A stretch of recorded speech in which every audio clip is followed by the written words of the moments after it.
Hello दोस्तों, नमस्कार। Channel में आपका स्वागत है। आगामी रीट या राजस्थान अध्यापक पात्रता परीक्षा से संबंधित यह 30 महत्वपूर्ण प्रश्न है जो पूर्ण रूप से पाठ्यक्रम या सिलेबस पर आधारित है। यह प्रश्न लेवल प्रथम और लेवल द्वितीय के लिए बहुत महत्वपूर्ण है, क्योंकि लेवल प्रथम और लेवल द्वितीय मनोविज्ञान या साइकोलॉजी का पाठ्यक्रम लगभग समान है। यह प्रश्न इस प्रकार से है। पहला प्रश्न, राष्ट्रीय शिक्षा नीति 2020 को केंद्रीय मंत्रिमंडल ने 29 जुलाई 2020 को मंजूरी प्रदान की है। इस शिक्षा नीति का मसौदा किसके नेतृत्व में तैयार किया गया? के वेणुगोपाल, डॉक्टर के कस्तूरीरंगन, वसुधा कामत, मजार आसिफ। अनुत्तरित प्रश्न। तो इसका सही आंसर है ऑप्शन 2, डॉक्टर के कस्तूरीरंगन। अगला प्रश्न, राष्ट्रीय शिक्षा नीति 2020 का उद्देश्य कब तक स्कूली शिक्षा में 100% शिक्षा के सार्वभौमिकरण का लक्ष्य रखा गया है? 2025, 2026, 2030, 2035। अनुत्तरित प्रश्न। तो इसका सही आंसर है ऑप्शन 3, 2030। अगला प्रश्न, राष्ट्रीय शिक्षा नीति 2020 किस शिक्षा नीति की जगह है? राष्ट्रीय शिक्षा नीति 1968, राष्ट्रीय शिक्षा नीति 1986, राष्ट्रीय शिक्षा नीति 1975, राष्ट्रीय शिक्षा नीति 2000। अनुत्तरित प्रश्न।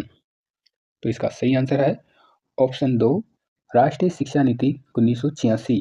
अगला प्रश्न, NEP 2020 में कौन सी कक्षा से व्यावसायिक शिक्षा शुरू करने की बात कही गई है? 5वीं से, 8वीं से, 6वीं से, 11वीं से। अनुत्तरित प्रश्न। तो इसका सही आंसर है ऑप्शन 3, 6वीं से। अगला प्रश्न, आधुनिक मनोविज्ञान का जन्मदाता कौन है? Sigmund Freud, William James, William Wundt, Alfred बिने। अनुत्तरित प्रश्न। तो इसका सही आंसर है ऑप्शन 3, विलियम वुंट। अगला प्रश्न, प्रयोग विधि में प्रयोगकर्ता के अधीन में होने वाला चर है? स्वतंत्र चर, आश्रित चर, हस्तक्षेप पर, प्रयोग पर। अनुत्तरित प्रश्न। तो इसका सही आंसर है ऑप्शन 1, स्वतंत्र चर। अगला प्रश्न, शिक्षा मनोविज्ञान मनोविज्ञान की वह शाखा है जो सीखने तथा सिखाने की प्रक्रिया का अध्ययन करती है। इस परिभाषा को दिया है क्रो एंड क्रो ने, जेम्स ड्रीवन ने, स्किनर ने, थॉर्नडाइक ने। अनुत्तरित प्रश्न। तो इसका सही आंसर है ऑप्शन 3, स्किनर ने। अगला प्रश्न, वर्तमान में शिक्षा मनोविज्ञान का अध्ययन विषय है? चेतना का, मस्तिष्क का, मानव व्यवहार का, आत्मा का। अनुत्तरित प्रश्न। तो इसका सही आंसर है ऑप्शन 3, मानव व्यवहार का। अगला प्रश्न, बाल विकास निम्न में से संबंधित है? केवल मात्रात्मक परिवर्तन, केवल गुणात्मक परिवर्तन, गुणात्मक परिवर्तन मात्रात्मक परिवर्तनों के अनुरूप होते हैं, गुणात्मक परिवर्तन मात्रात्मक परिवर्तनों से स्वतंत्र है। अनुत्तरित प्रश्न। तो इसका सही आंसर है ऑप्शन 3, गुणात्मक परिवर्तन मात्रात्मक परिवर्तनों के अनुरूप होते हैं। अगला प्रश्न, विकास के संबंध में कौन सा कथन गलत है? यह गर्भावस्था से प्रारंभ हो जाता है, यह परिवर्तनों का प्रगतिशील क्रम है, यह एक सतत प्रक्रिया है, यह परिपक्वता तक चलता है। अनुत्तरित प्रश्न। तो इसका सही आंसर है ऑप्शन 4, यह परिपक्वता तक चलता है। अगला प्रश्न, यह नियंत्रण और संचय रूप से परिवर्तित होने वाली प्रक्रिया है? वृद्धि, विकास, आनुवंशिकता, परिपक्वता। अनुत्तरित प्रश्न। तो इसका सही आंसर है विकास। अगला प्रश्न, मानव विकास के संदर्भ में निम्न में से कौन सा क्रम सही है? बताइए, इस प्रश्न का सही आंसर कौन सा होगा?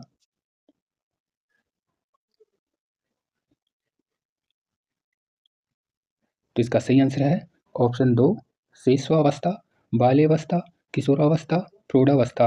अगला प्रश्न, प्रभावी अधिगम के लिए सर्वाधिक प्रभावपूर्ण पुनर्बलन अनुसूची कौन सी है? सतत पुनर्बलन, निश्चित अनुपात पुनर्बलन, परिवर्तनशील पुनर्बलन, निश्चित अंतराल पुनर्बलन। अनुत्तरित प्रश्न। तो इसका सही आंसर है ऑप्शन 1, सतत पुनर्बलन। अगला प्रश्न, व्यक्ति अपनी गलतियों से सीखता है। यह कथन अधिगम के किस सिद्धांत पर आधारित है?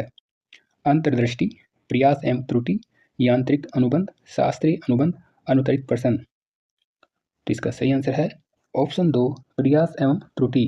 अगला प्रश्न, अधिगम का क्षेत्र सिद्धांत किसने प्रतिपादित किया है? कोहलर, हल, लेविन, पावलोव, अनुतरित प्रश्न। तो इसका सही आंसर है ऑप्शन 2, हल ने।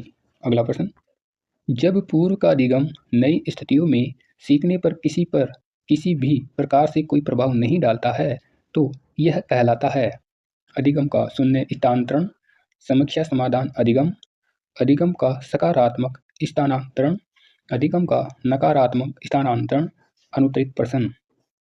तो इसका सही आंसर है ऑप्शन 1, अधिगम का शून्य स्थानांतरण।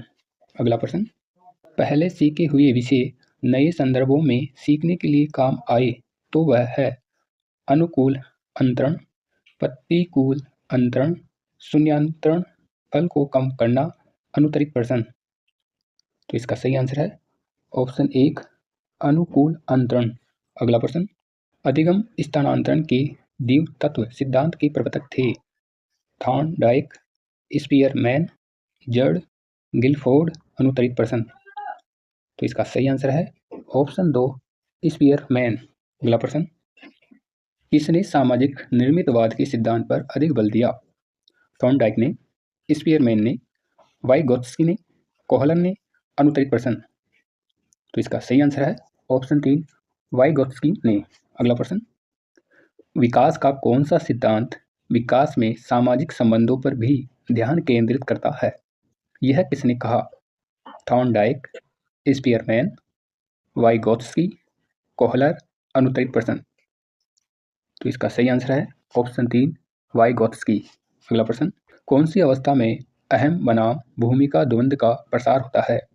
किशोरावस्था, बाल्यावस्था, आरंभिक प्रौढ़ावस्था, मध्य प्रौढ़ावस्था, अनुतरित प्रश्न। तो इसका सही आंसर है ऑप्शन 1, किशोरावस्था। अगला प्रश्न, फ्रॉइड के मनोलैंगिक विकास सिद्धांत के अनुसार मुख्य अवस्था की आयु सीमा है? जन्म से 1 वर्ष, जन्म से 2 वर्ष, जन्म से 3 वर्ष, जन्म से 5 वर्ष, अनुतरित प्रश्न। तो इसका सही आंसर है ऑप्शन 1, जन्म से 1 वर्ष। अगला प्रश्न, एक छात्र अपनी तृप्ति के लिए एक अच्छा मित्र बनाता है, उसकी प्रेरणा है आंतरिक प्रेरणा, बाहरी प्रेरणा, उपलब्धि प्रेरणा, सामाजिक प्रेरणा, अनुतरित प्रश्न। तो इसका सही आंसर है ऑप्शन 1, आंतरिक प्रेरणा। अगला प्रश्न, सशक्त अभिप्रेरणा सीखने का प्रभावशाली घटक है, इससे बालक स्वस्थ रहता है, ध्यान करता है, प्रसन्न रहता है, शीघ्र सीखना है, अनुतरित प्रश्न। तो इसका सही आंसर है ऑप्शन 4, शीघ्र सीखना है। अगला प्रश्न, चालक सिद्धांत संबंधित है अधिगम से, बुद्धि से, अभिप्रेरणा से, व्यक्ति से, अनुतरित प्रश्न। तो इसका सही आंसर है ऑप्शन 3, अभिप्रेरणा से। अगला प्रश्न, एक बालक को वस्तुओं को देखने में कुछ समस्या होती है, एनसीएफ 2005 के अनुसार इस प्रवेश देना चाहिए? मुक्त विद्यालय में, विशिष्ट विद्यालय में, समावेशी विद्यालय में, एकीकृत विद्यालय में, अनुतरित प्रश्न। तो इसका सही आंसर है ऑप्शन 3, समावेशी विद्यालय में। अगला प्रश्न, एनसीएफ 2005 के अनुसार छात्रों के लिए भौतिक रूप से असुविधा पैदा करने वाला साधारण अंश है? रक्षा करने वाली पाठशाला के कर्मचारी, समीप की पाठशाला, सुविधाजनक शौचालय, अधिक वजन की थैलियां, अनुतरित प्रश्न। तो इसका सही आंसर है ऑप्शन 4, अधिक वजन की थैलियां। अगला प्रश्न, निःशुल्क एवं अनिवार्य बाल शिक्षा अधिकार अधिनियम 2009 दिव्यांग बच्चों की निःशुल्क शिक्षा के अधिकारों को सुनिश्चित करता है? 3 वर्ष से 18 वर्ष के लिए, 6 वर्ष से 14 वर्ष के लिए, 6 वर्ष से 22 वर्ष के लिए, 6 वर्ष से 18 वर्ष के लिए, अनुतरित प्रश्न। इसका सही आंसर है ऑप्शन 4, 6 वर्ष से 18 वर्ष के लिए। अगला प्रश्न, शिक्षा का अधिकार कानून 2009 के किस अध्याय में विद्यालय एवं शिक्षकों की जिम्मेवारियों का वर्णन है? अध्याय 1, अध्याय 2, अध्याय 3, अध्याय 4, अनुतरित प्रश्न। तो इसका सही आंसर है ऑप्शन 4, अध्याय 4। अगला प्रश्न, एनसीएफ 2005 बल देता है करके सीखने पर समस्या हल करने पर, रटने पर, ये सभी अनुत्तरित प्रश्न। तो इसका सही आंसर है ऑप्शन ए, करके सीखने पर। यह वीडियो आपको कैसा लगा? लाइक करें, कमेंट्स करें, शेयर करें और सब्सक्राइब करें। धन्यवाद।